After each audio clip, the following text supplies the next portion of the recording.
We've seen a lot of bad movies in 2023, and that's certainly part of the reason we've seen so many box office flops. These massive, big-budget movies coming from these big studios that seem to be failing time and time again. But sometimes it's easy to forget that we still have 4 months left in 2023, and one of the biggest and most embarrassing box office failures may be yet to come, and that is The Marvels, a movie that virtually no one is asking for, with Brie Larson, Tiana Paris, Iman Vellani, all these different characters with all their different TV shows or movies that are culminated in this big movie that was supposed to be a Captain Marvel sequel, and it looks like it's completely dead in the water. Everything we've heard about it is just absolutely embarrassing. And it's gotten to the point, despite some recent good news for the box office, with Dune 2 delaying 4 months all the way into 2024, maybe freeing up some IMAX spots, maybe not as much competition for the Marvels, it's still getting to the point where people are being forced to already set the stage, try to make excuses,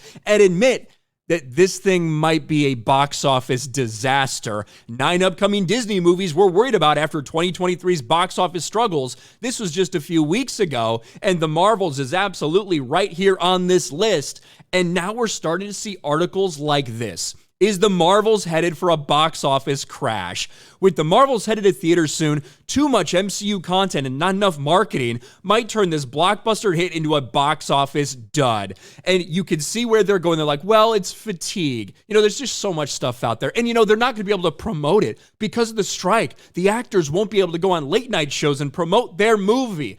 If anything, that's going to help this movie. Let's be real. Brie Larson, Tiana Paris, them going out there and talking about this in all likelihood could make it worse. But you even have these articles that are starting to pop up acknowledging that this could be very, very bad. They're starting to set the groundwork to have their excuses already there.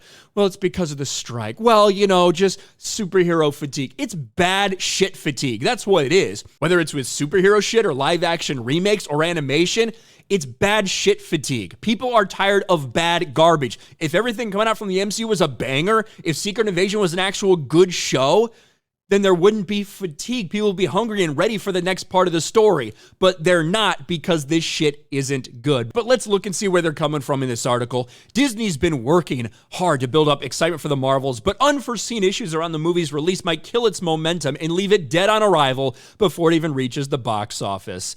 They talk about how all these shows that not a lot of people watch led up to this, like Miss Marvel and Secret Invasion, two of the two least watched Disney Plus Marvel shows that we've seen. Complete catastrophic failures. No one's interested in them. No one cares about them, quite frankly.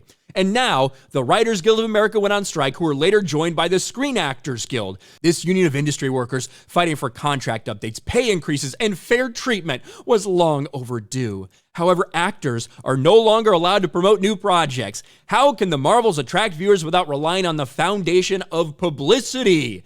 Well, you know what? It doesn't seem to have hurt some other things. Stars of Barbie and Oppenheimer, they didn't go on late night shows on the months leading up because those shows were canceled.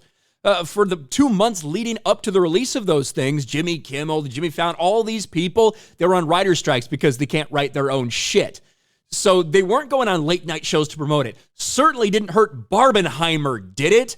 Yet now these people are trying to make these excuses when it comes to the Marvels. The reality is everything we've seen from this movie and all the problems they seem to have had behind the scenes, multiple rounds of reshoots, and then the news coming out today that it looks like, despite having a bunch of reshoots for this movie, that it is the shortest movie in MCU history at 1 hour 47 minutes. I don't think it's a bad thing that it's that short, but I think it tells you with all the reshoots, they had a lot of fucking problems with this thing, and it's probably just cobbled together, and it's probably a complete and total disaster. This movie is going to fail. This movie is going to flop, just like Ant-Man and the Wasp: Quantumania did. I don't think there's much doubt about that. The real question is, how bad will it flop? And the media will use all these excuses in the world. They'll call people sexist for not going to support it. Then they'll say, oh, well, it's because COVID has a resurgence. Oh, well, it's because the marketing. They'll make every excuse they can. But the reality is we're already seeing the signs. We're already seeing articles starting to question this and say that they're worried about the Marvels because even they know this thing is set to be a box office disaster. Let me know your thoughts in the comments section below. Smash the like button, subscribe to the channel, ring the bell for notifications, share this video out there, and I'll talk to you later.